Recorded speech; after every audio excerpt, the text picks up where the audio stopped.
What's up, guys? I just wrapped my interview with the founder of Visme, and I have to tell you, it was pretty freaking awesome. We dove very deep into his SEO strategy that has driven more than 25 million users and does 3 to 4 million site visits a month purely on the back of SEO. So if you have ever invested in SEO or have thought about investing in search engine optimization, strongly recommend sticking around. We talk a lot about Visme, his main business now, which is a Canva competitor. If you're familiar with Canva, they've been around longer, I believe, around the same time. But then towards the end of the episode, we also talk about a new product that he's launching and how he plans to use that playbook for his new product. So definitely stick around till the end. And as always, if you like this, please hit subscribe and send this to one friend. Pay it forward. Have a good day. Hope you enjoy. Marketing is about values. Nike didn't call me and sell me this in a catalog. I bought this swoosh because it's ingrained in my soul. When you have a product that really resonates with customers, the word of mouth grows like wildfire.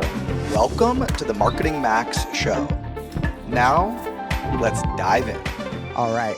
I'm super excited to have the founder and CEO of Visme on the podcast today on the MarketingMax show. Welcome, Payman Taei. Thanks for taking the time to be with us today. My pleasure. I know we've been chatting back and forth over email for a while. I'm really happy that we have this opportunity to connect. I think everyone in the design space either knows exactly what Visme is or has no idea what you guys are. Everyone that I ask about you guys, they say, oh my God, I know them, I love them, or who's that? So why don't you start by giving us a background on where the company is today, what the product is, and like how many users, how many employees, like where it is today, and then we'll maybe do a time jump back into how it all started. But where are we at today? Sure.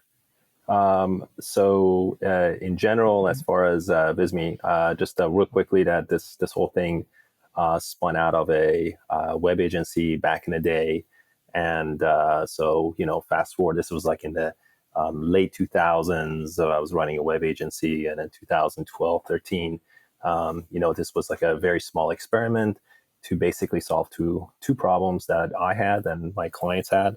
And one of them for me was using multiple tools with different workflows and so on to accomplish one task. Like, let's say I want to create an animation for a website. I would have to use 3 or 4 different software, from the vector graphics to the bitmaps, and then animated and then like embedded or added to a site. So anyway, Visme was actually spun out initially as a tool for designers that wanted to create animated content. But very soon we pivoted to really be for non-design professionals.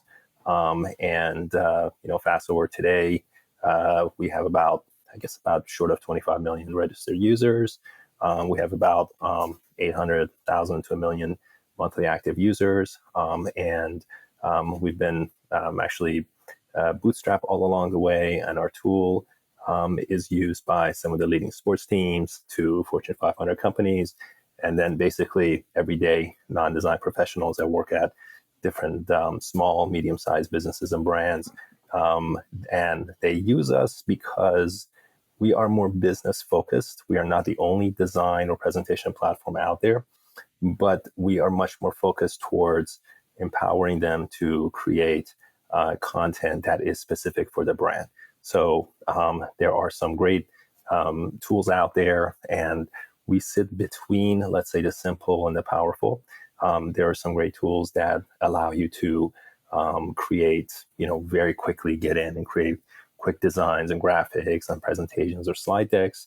And then you have, like, let's say, Adobe on the other side that is like the Goliath when it comes to like professionals, design professionals and so on, and Figma to create those. And we literally marry and bridge the gap between the two. So we give you kind of the best of both worlds, the simplicity and also a certain level of power, so you can create more interactive content, more design, content that stands over some of the other brands and maybe using some of the other platforms and tools out there. Very, very, very cool. I mean, 25 million users, that's crazy, completely bootstrapped. Since this is a marketing show or business entrepreneurship marketing show, I guess I want to start with, if you were to make a pie chart of where your user acquisition came from for those 25 million users, without giving too many secret sauces or details away, like where has the majority of that growth been? Yeah. Well, in the design and creative space, a lot of it comes from organic, and second to that is referrals. People that use a tool and tell others about it, or let's say they publish and create a design or presentation, and they send a link, and then and they notice that it's creative with, let's say, our platform. But primarily we started with search, and we still focus a lot on organic and so on. But that is it still continues to be one of our largest. And then second to that, of course, is just, our product-led growth. Social probably plays a small aspect. That's more for more brand awareness versus, let's say, direct user acquisition. I think that's probably how it is for most brands, SaaS, B2B or B2C products out there, B2B products. Very cool. So for this pie chart of how you got your 25 million users to date, we have a good mix of organic, just word of mouth. We have SEO and search. Do you guys do any paid ads on search, or pretty much all SEO? We do very little. We do a little bit, but it accounts for a very small fraction of our I think most brands at this point know that it's paid ads is not very scalable. And at some point, you reach a certain saturation where, you try to scale out to go to more broader terms and so on, and then you end up increasing your cost per acquisition. So for us, we've reached a certain medium that we're happy with, but it accounts for a very small percentage of our user acquisition. Got it. I've heard that from a lot of other entrepreneurs who are growing and scaling. They say at some point, there's only so many people Googling the keywords that are converting well for us. And so it's not nearly as scalable as some of the other channels. Obviously, SEO, there's a million keywords to just raise the overall traffic and the amount of volume that Google's generating. But we got word of mouth, we got SEO, a little bit of PPC, we got product-led growth. Maybe bring us back to like day 90 or day 100. You just launched the product. I think you said you kind of pivoted early on. What was the maybe first real hack or nugget that you guys introduced on a product-led growth perspective that drove a significantly higher amount of customers per week or per month than you were getting before? Let's see here. I'm going back. Remember, was it one invite thing, or was it one like invite thing or pop up? For us, not to make this podcast any, more, make it boring, but essentially there really was no secret sauce for us where like we did one thing and suddenly we had, there's a few little milestones here and there. We ended up getting very early on, if you got, let's say, on some top presentation platform directory or, post from some popular business or, let's say, Fortune or Forbes or some of those, sites, early on when you get those, you get tens of paid conversions. It makes a difference. Like, wow, So there was some, as a product was getting more popular, we got picked up on some of these best XYZ tools and so on that covered us, and we ended up getting some traction from a paid aspect. From a traffic perspective, I think in the space that we are in, although that's not really our target audience, students and teachers and educators, they love to do infographics and, try different design tools and so on. So they've always been, we've always attracted a lot of users in that space, although they account for very little revenue for us. They did, serve as a voice where they, end up getting some of the traffic and some of the word out there. So that I would say was another item we never went after it. Kind of just happened as your tool, becomes popular. It's used in classes and schools and so on to create, with the free version to create content. So that was another one. But, for us, there's never really been anything that has been some, we did this hack and it just doubled or tripled our user growth. There's really been none of that. It's just been a lot of, the basics has always worked the best for us. Focus on, improving your product. Improving your product. It's not like we've never done one thing and suddenly things just went dramatic. It's, a lot of little details here and there over time that improves the product. Quality templates and, features that allows people to, get to an endpoint faster. So that's kind of from a product perspective. And the other side has just been consistent, focus on our website and content marketing, our blog, creating resources, free educational material, which, they all take a lot of time and resources, and over time they pay dividends. Very cool. Very cool. It makes sense. When I speak to a lot of different entrepreneurs and founders, they say there isn't one big thing that 2x or 3x, but I always like to ask the question because I found in my career there's always like you said milestones along the way where it was like, oh, if we didn't do that, it wouldn't have gotten us to this level. We probably would have gotten there anyways, but it helped us accelerate that even faster. What percent of your customers today are those big enterprise companies that you're talking about, like sports teams or big companies versus, the small mom and pops who are maybe signing up for one account? I think it's like 10 or $20 a month to get an account. Still to this day, because we drive a massive amount of traffic, we drive, I don't know, 3.5, 4 million visitors a month to our website and blog. You can imagine that, you can type in graph maker, timeline maker, presentation software, documents, and just all sorts of terms about all sorts of different designs, lesson plans, and all sorts of stuff. So it drives all types of traffic to us. And so, from a perspective of, 5 years ago, 4.5, 5 years ago, it was like no enterprise and no team plans. Today it accounts for probably about a third of our user base, but still the vast majority, are the single users that are just come in for that project to create something, and reach a, happy moment, from there. So, they still account for most of our, user base. But we do have, a growing number of enterprise and teams being few users or plus, as we focus more on some of the productivity features of Visme, workflow features, and so on. That really, for some brands, it has improved their cost cutting in terms of the time it takes to create beautiful designs and content that's on brand that they're happy with. There's case studies that numbers going as far as 78%, 80% in those in terms of design or even productivity or time cost. So I loved when you gave examples of the keywords or search terms that you guys are trying to rank for, and that I'm sure you rank pretty highly for if you're driving millions of visitors a month from organic search. You talk a lot about templates. Bring us back to day one of your SEO initiative. Is this something that day one you knew, like from your SEO initiative of day one, you knew that this was going to be big, and so you wanted to hire a full-time person and build out an SEO team?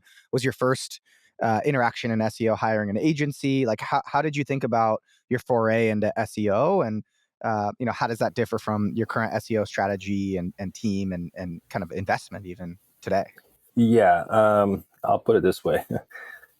SEO is it requires so much patience, and you have to do it right for such a long period of time that I think most people, almost company, even I wasn't very patient. I'm like, why? Well, we spent all this time writing all this content and these writers and just creating these graphics, and then we have to get out there and like bring awareness to that content and so on. This seems just ridiculous because, we put it up, it's been a month, and, it's crickets. Like, not much has happened. We got, great, we got 100 visitors coming to it and like 2 registrations. What's going on?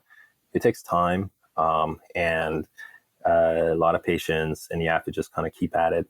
But it also becomes kind of evergreen content. So you do it long enough, you do a great job at it, it starts to add up over time.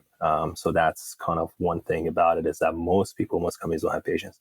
In terms of agencies, very early on, I think we hired an agency or a couple of consultants, but honestly, that is, I just don't believe that's the way to go. It's nothing against agents. I used to run one. You're basically paying 3x the cost of hiring someone in-house to do it because they have margins they have to do. So you also are just another client. However special they make you feel, they have other clients to take care of. And often, people come and go at those agencies. And often there may just been this limited amount of experience in that. They don't know your product like the back of their hand. So maybe for creating strategies or content strategies, a certain part with you working very closely with them, because you know your product, you know your audience best, that's helpful. But really to scale and to, take it that it's got to be done in-house. That's what I believe in. It's the hard way. It's easy to just go hire an agency or sign a contract and retainer 5, 10K a month and so on, but it's only going to give you a fraction of what you really need. So maybe they're good to kind of, if you have no idea about content marketing, SEO and so on, hire a good agency to kind of learn the ways and establish the content and the content briefs and the areas you want to focus on. But then eventually I think you really got to bring it in-house and focus on that. So I imagine you guys have a full-time team of 5-10 people in-house that are just focused on SEO, that are content writers and backlink outreach people just working on SEO. We have I would say it's probably larger than that. It's probably over 10 to 20 almost, but the structure is pretty interesting. We don't always, we don't hire a lot of full-time writers in-house. We do have it, but we found that when it comes to writing, certain individuals are really good at certain categories of content or certain types of content to write. And they're not great at other areas. So their specialty is so someone great at writing design, somebody else might be great at writing some B2B topics. So it's nothing wrong with, hiring good freelance writers and so on, but under the guidance of our content marketing team and so on. I don't necessarily like to use the word backlink building and so on. It has such a bad rap, and we like to use a term that we like to raise awareness about the content or build mentions on it. But it's a lot of the content organically gains traction by itself. I mean, we've written and been at this for so long that we have a fairly high DA domain, authority and so on that we built. But we do a lot of internal linking. We have templates and I don't know, let's say Visme Forms. We're creating Visme Forms. We're going to be creating templates and we're going to interlink between that content and so on. So that's, that's part of that.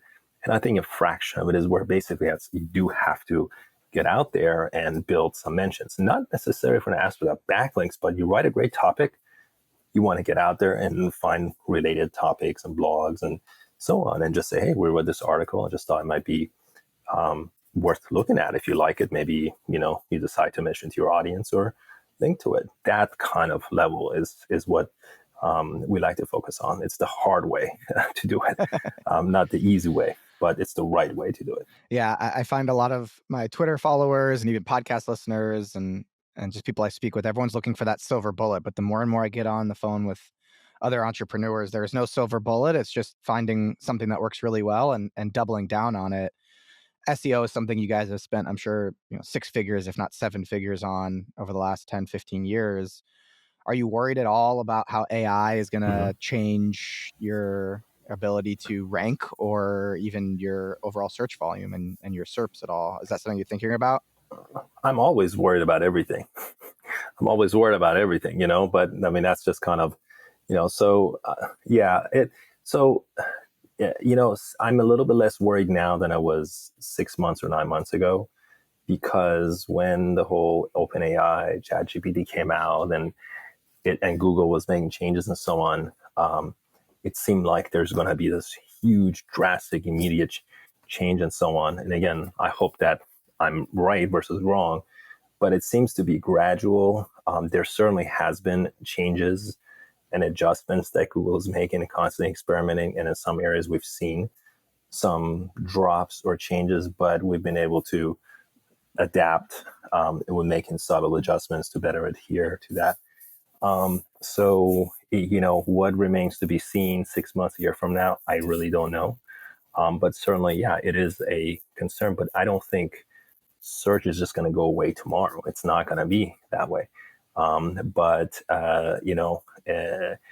There very likely will be changes. I don't think anybody really knows to what degree. Yeah, I would agree. I think, excuse me, I think Google's not going to do away with their entire business overnight. Everyone's like, oh, they're going to pick the one or two things that are ranking first and then promote that at the tippy top. And then everyone else, all the other rankings are going to be gone and no one's going to see it. Google is $100 billion a year plus ad business, because when you Google things like Visme, 3 or 4 competitors show up top. So they're not in the business of cannibalizing their own business, their own ad business. So I tend to agree with you. Yeah. When it comes to hiring freelance writers, though, you said you have some that do it full-time in-house and others that you hire freelance out. Do you have any secret sources or recommendations on where someone who's trying to speed up their SEO velocity or improve their SEO game can find really good writers? Yeah, I mean, and do you have any things in place that check if they're using AI or not? Yeah, we certainly do have things that we check for AI. So that is something we certainly do and check on. It's also, pretty obvious when something is AI related, really by it. So I will openly say is that our team does use AI from a writing perspective just to kind of get ideas or briefs or certain brainstorming ideas in. But then from there on, it's a lot of writing that they go into. So as far as finding writers, I mean, we get on our website, if you go to it, I mean, it says we're hiring, and we always have certain positions and roles open. And writing positions, we always keep that open. So we get a lot of applicants coming through our site directly. So we get a lot of applicants, and we'll review and decide who will be worth. But the other thing also is that the writers know other writers, and so we've got an aspect of doing that. But I will say this: it's when you're writing content at kind of the level that we're writing, the expectations are high. So we go through multiple writers before we find one that we really feel that is. So we'll pay them even for writing assignment and so on, or try an article. But often it ends up being a one-time project, and then we go to the next. But amongst those, you find some good writers, consistent, they're on time, they deliver, and so the good thing about it is that with a writing kind of things, you can always test, pay them for the work they do for a post or two, see what you like, and then move on if they're not the right fit. Yeah, I have been hiring a good amount of SEO writers for my new project, agencyreviews.io, and it's wild to see the difference. If you really take the time to sit down and compare two writers, like output, like the what two different writers wrote with the exact same brief or even keyword, that you just say, hey, can you write a blog article that's 1,000 words for this particular keyword? It's wild to see the difference between the two, the different approaches they take. But also, to your point, it's pretty easy to find the parts of it that are AI written if they're just literally using ChatGPT or any sort of like AI writer that's a wrapper over ChatGPT or anything else. But at the end of the day, Google cares about what's the most valuable to the people that are searching for Google. It has to be good quality content that is valuable, even if AI is writing it. That's what I've found and what I've heard from a lot of SEO insiders. So yeah, I mean, there's it's not so much like more is better. I mean, yeah, you have to write a certain amount of content, but if that was the case where whoever goes out there and just gets hundreds of posts a month out there based on just AI written and just puts it out there, and expecting that you're going to double, triple your traffic and so on. That's not the game we're in. We like to write quality content. It takes days to write these things. I mean, they're time consuming, and it's also a hit and miss. Not every post and every content we write is a win. Actually, most of them are not, but once in a while you hit the jackpot that works really well for you. And then you kind of double down on other topics that probably work as well. Yeah, 100%. So you guys get a lot of traffic from SEO. You do a little bit of paid. You probably do some partnerships. Is there one channel in marketing where you've always kind of been enamored by? You're always like, if we could crack this, or our competitors are really good at this particular growth channel. Like we've never really spent any time or energy or money trying to perfect that. Is there any channel that you're really eager to try or have always thought about trying, or it's something that's kind of like, ooh, it'd be really cool if we could get that cranking for us? Or is it just kind of keep doing what you're doing and this has worked so far? Yeah. I mean, look, it's always been about, hey, let's get out there and just put all sorts of ads on YouTube and social and so on and get mass awareness and so on. But look, we're a bootstrap operation. It's not like we're going to put $1 million a month on ads. So we've experimented in the thousands or tens of thousands, of dollars and so on. But the thing about the search, I mean, we've built a lot of attribution. So we know exactly what content comes and what type of audience, who they are, who converts better. And we've built over years a lot of data and so on. So we use that data to learn, from and do things. But in general, from ads, we're like, hey, I mean, this is early on. Everybody's doing Google ads. Great. Let's double down on it, and just double down and see what happens. Doubling your ad budget does not mean you're going to double your cost per acquisition. I'm sorry, you're going to double your acquisition, essentially. It's almost, it's almost indirectly proportional, sadly, is to what it opposite. is. Yeah, it's the opposite. It's like, the bond market, 2 year goes and it is an inverse relationship. So that's that. I thought affiliates, we tried affiliates and so on. Let's go after and just go double down on affiliates. So true. But so true. To be honest, there's so much, we found so much spam, so much abuse. And we still have an affiliate and partner program and so on. But we have to be very careful because it's very easy. Amazing. People go put ads up on the word Visme and they pay for it to go against our traffic and their affiliates. We catch them very quickly, but it's just the trouble that some, and I'm saying all affiliates are bad, certain affiliates go through just to milk, to get that commission is amazing. Like, they need to build their own business. We had a client at the agency, and they were a SaaS company, and we managed their Google ads, and we got their CAC down to a very, very, very profitable number.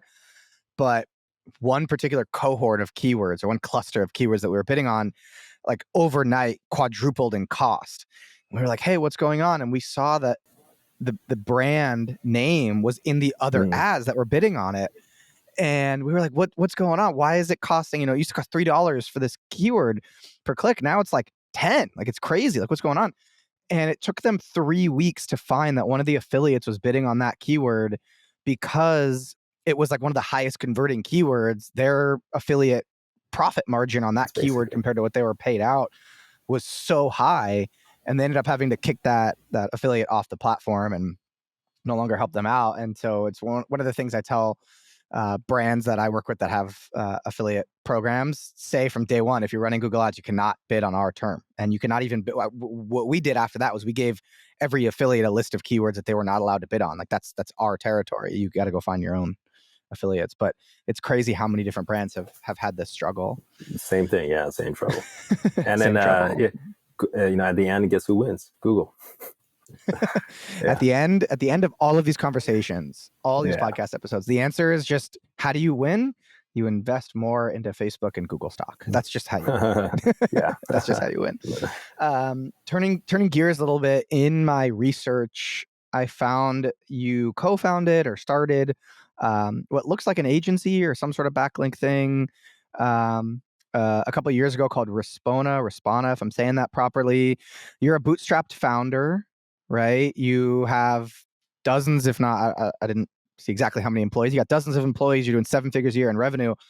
What is Respona, and how do you decide to start another project or another thing without taking your eye off the ball of Visme? So and that's the thing about it, is that the products that we build have been built out of a necessity. So, Visme, as I mentioned, was built out of my agency to solve certain problems. And Respona was one of our first marketing hires, who now is actually co-founder of Respona. And he was involved in the marketing and scaling our SEO content and outreach. And we realized that there really is no tool out there. It was just it's very time consuming it's writing content is one thing, but then to actually get out there and raise awareness about it, you got to find out the related topics and recent topics and posts, who wrote it, what's their email address, what's their contact information. So you basically have to like hire a virtual assistant or data entry person. You use, tools such as Ahrefs, Moz, SEMrush, and a few other tools, email, Finder tools. And then you have to, and they're all different tools that all connect fully to each other. So Respona was basically as a way of a question in that there must be a better way to consolidate the ability for, instead of having, we use a fraction of the team that we really need to raise awareness about our content using Respona. So it's basically, it's not a backlinking tool. It's just it's a tool to help you to create campaigns, email campaigns mainly. You're able to find the contacts who wrote about this specific topic that is related to your industry. What's their contact information, such as their email, and personalize, not spam, personalize communications based on that content. And there's AI features in it that actually helps you to write that content faster and connects directly to your email. You essentially launch these campaigns to start raising awareness. And that can be for brand awareness. That can be for affiliate marketing, works wonderfully for that. And in our case, one of the main uses we use is to raise, awareness about a lot of the blog posts and content that we write to other bloggers and so on. So that also is a bootstrap, of course, product. It took about 3 years to build it to be an amazing tool. We were the guinea pig, Visme, a lot of bugs and issues along the way. And so now, over the last 6 to 9 months, there's some of the leading brands and companies that are using it like we're using it to help them to basically scale their outreach. Very, very cool. How much of your time is spent on Respona versus Visme versus any other projects? Like, how do you think about, as a serial entrepreneur, where your time should be spent and how you can be moving the ball forward on all these different initiatives? Yeah, most of my time is on Visme. Majority of my time is on Visme. Thankfully, my co-founder in Respona, he spends the majority of time operating Respona. It's not viable to run multiple startups at the same time and expect to get fantastic results. So you can invest in other, products, but you need operators. You need people that help that. So Visme keeps me extremely busy, especially with a new product, I guess I'd like to talk to you about, that I'm very excited about. And so my focus is primarily on the Visme side. Yeah, so let's talk about that. I saw on your website, I think it was a new product called Visme Forms. What is Visme Forms? Where did the idea for that come about? So very good question. Here's again, out of necessity, that's how Visme Forms was born. We drive over 4 million visitors to our website. And we get, our number one acquisition or priority is people sign up for a Visme account. You can sign up free. Not everybody comes to a web page and signs up for an account. So you have other lead magnets or lead generation areas. So you go to a blog, join our newsletter. We have multiple ebooks and courses. You go there and download this ebook so you can get them introduced to Visme. Like, hey, download our presentation, how to become a better presenter. Download the ebook, it's free. And so I started to question, after all the A/B tests that we were doing on our website. Everybody does A/B tests. Any marketer knows about it. You have a version and you compare, you adjust the button color or a language on a page or color of something or a layout or an entire page, and you test it against the live version. and you would try to find areas of improvement, without, outside of the statistical significance.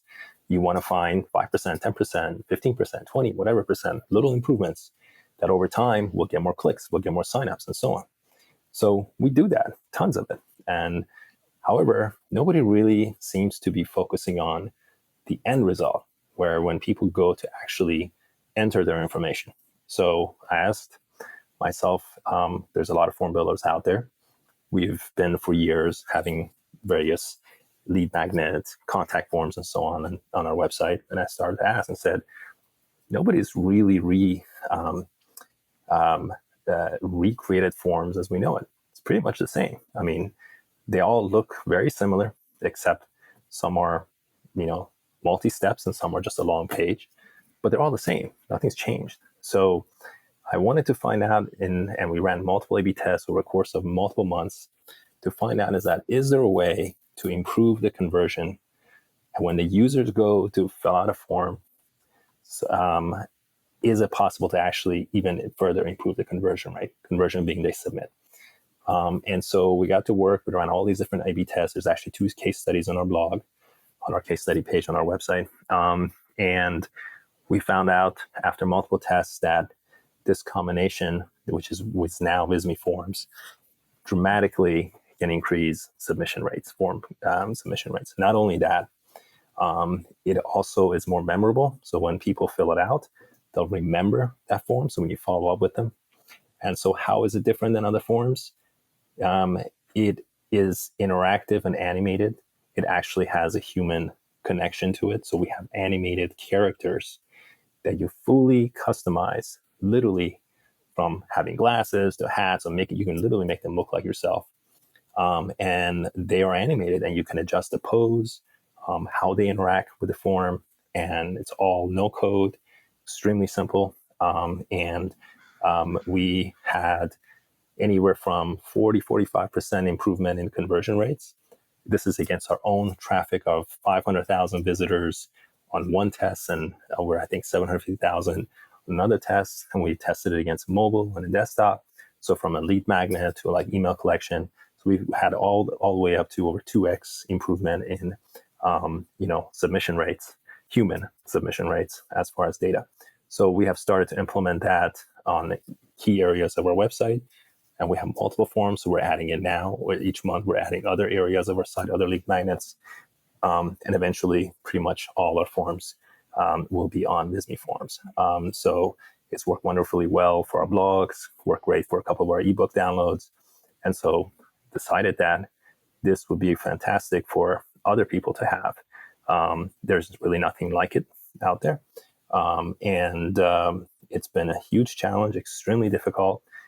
From making it quick loading because it's animated to, how do you get around forms that automatically pop up, to SEO impact on that. So we've worked over a year plus on addressing those, and we've been in early access for over 4.5, 5 months now. Thousands of users have been using it, providing feedback, and we keep improving on it. And essentially, comes later this year, which is around December, we're going to open it up where people can just go in and register instead of entering early access, and they can start using it for themselves. And we are starting with pretty much small, short forms, and very, very soon after, you can essentially create full, custom-blown, multiple fields, combinations of forms. So that's maybe by the time this podcast comes out, some of those features will be out, if not soon after. Wow.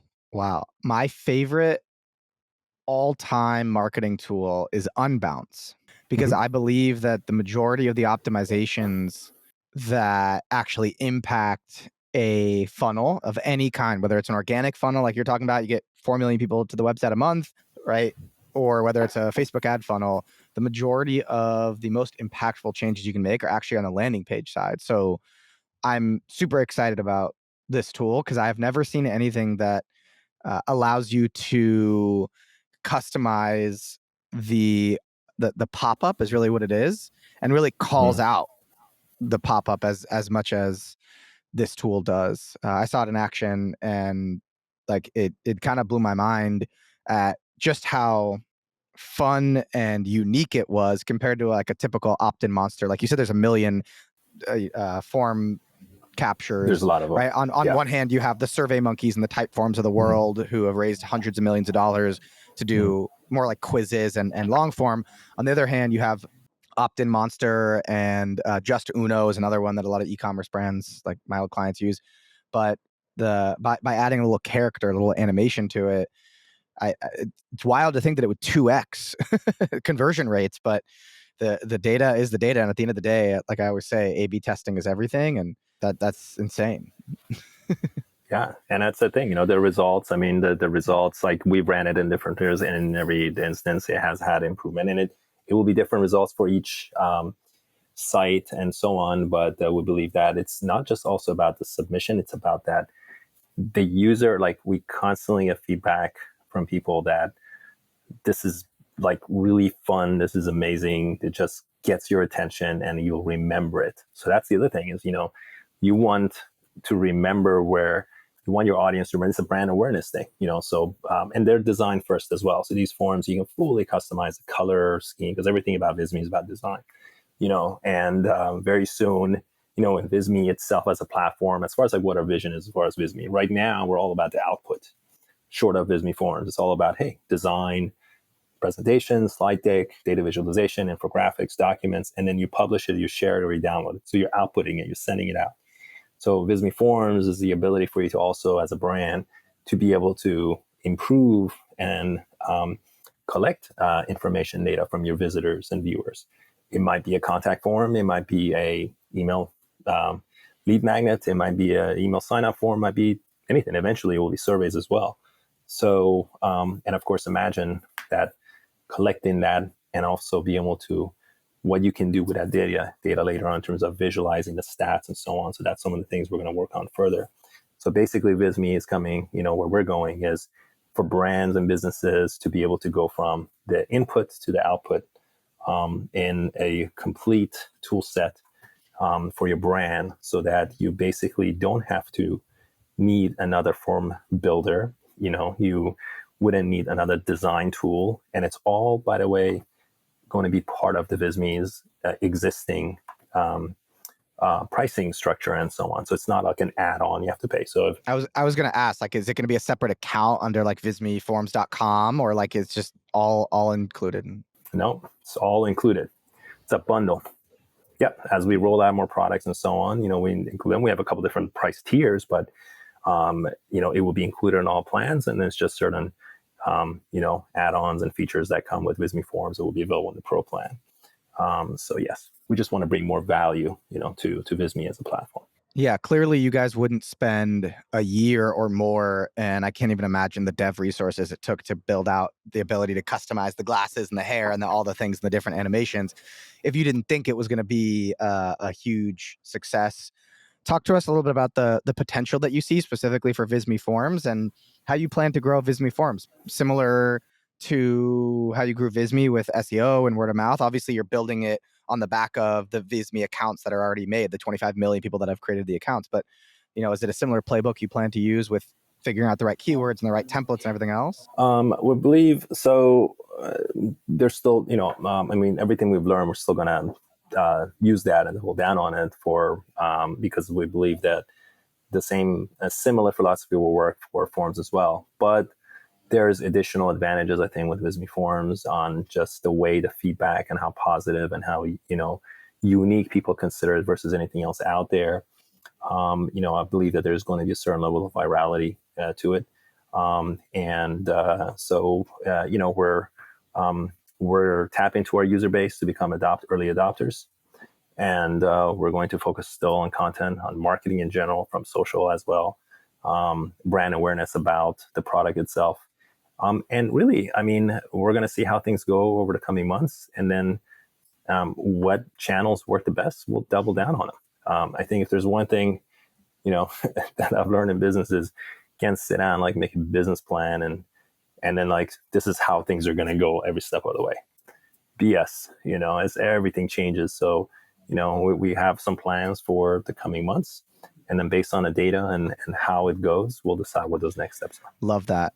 Let's wrap up with one question on the future of Visme. Is the goal to create a bunch of similar products like Visme Forms, but similar products to the core function and needs of your existing user base, and just continue to pump out products and eventually sell one day? Is this something that you want to acquire other businesses and try to become like the essential X suite of tools, or what's the big vision here? Yeah, more towards, I think, the latter. But I mean, at some point, there probably eventually will be exit strategy at some point.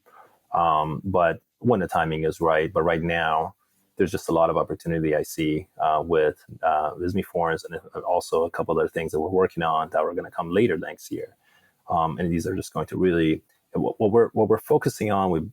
It's taken us all these years to create Visme as a platform. And yeah, it is unique. But there's still a lot of similarities between us and some other platforms. There's definitely things that make us unique and different, as I talked about earlier.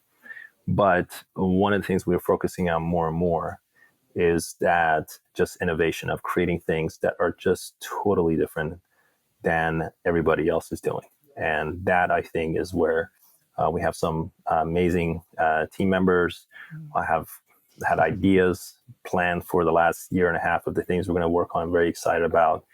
And, and as the thing about it is that we also like to do things as efficiently as possible. So even though Visme Forms is like, oh, it spent all this time building a separate tool and so on, it is part of Visme, and there are things inside of it that we've done that are going to come inside the platform Visme itself as well.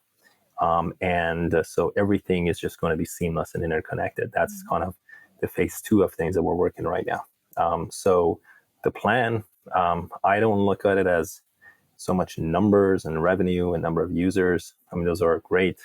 At the end of the day, they matter a lot. But I like to focus on just making great product, and people, say that, wow, this is amazing. That's really what makes things very Cool. satisfying for me. Very cool. Well, thank you for taking the time to share your insight and your knowledge and your experience with us. I think we'll probably end up titling this something around the SEO playbook behind 25 million users, since we spent a lot of time going through your SEO strategy, since that's really the name of the game for you guys. It really is word of mouth, creating an epic product, which is what every entrepreneur who comes through the MarketingMax show says, but then really doubling down on the organic traffic and figuring out ways to leverage that for new products that you're going to be launching, like Visme Forms. So thank you so much, and we hope to have you on again soon. Thank you. Thanks for listening to the MarketingMax show. It takes me and my team hours to produce it every single week, but it only takes you 15 seconds to hit that share button and text it to a friend, drop it in a Slack group, or share it on Twitter, Facebook, Instagram, or any of your favorite social platforms. I appreciate you taking the time to check out my content. Have an awesome day.